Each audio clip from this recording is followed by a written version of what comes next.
From the People's United Center, I'm Tom Krosnowski alongside Stephen Pappas after Quinnipiac's most impressive win of the season so far, a 4-0 shutout victory over the University of Vermont Catamounts. Steve, a couple of things stood out in this game. Chief among them, the power play for this team. Yeah, they were 0 for 5 on the day, but they garnered a lot of chances. 13 shots on goal in the power play, plenty of other opportunities. They got blocked, shot wide, and really, I mean, the 0 for doesn't really mean anything to this point. They look good. It's a matter of, can you get your guys right for when the conference play starts, so you can be able to execute more on those opportunities. Because like we said in the pregame, the power play was going to come down to who won this game, and really neither team was really that good on the power play. Quinnipiac was much better chance-wise. Neither team scored in the power play, but I think there's not much to worry about anymore with this Quinnipiac power play because they are finding their way. They're finding their way to get opportunities, get pucks into the net, and then it's just coming down to finishing them off.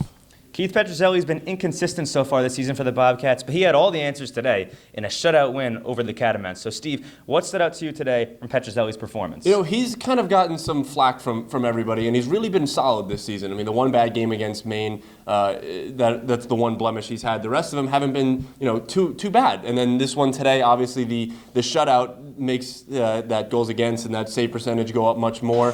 And I think, he was able to control rebounds. He wasn't really letting up. He faced a good amount of shots. He faced 20 plus shots, and he was able to really just control those rebounds and not really give Vermont a second chance to put home some of these rebounds like he has in the past. He's also been very good. We mentioned he's been kind of slow getting post to post. He was able to get to that post a couple times today to stop some Vermont wraparounds.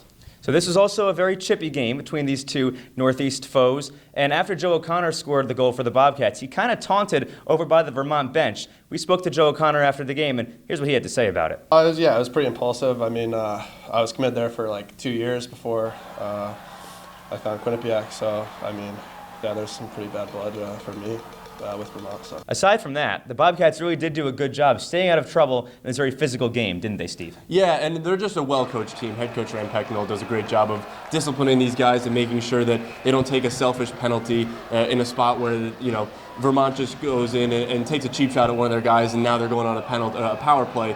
And now you kind of even that off by taking a selfish penalty. And I think coaching has a really big impact on how this team, especially today, stayed within themselves and didn't really take that bad penalty. Well, all in all, the Bobcats played a complete game today from start to finish in the 4-0 victory over the Catamounts. Next week, they'll be out of conference, traveling to Arizona State to take on the Sun Devils. So, from the People's United Center, for Steve Pappas, I'm Tom Krosnowski. This has been The Rebound, presented by Q30 Sports.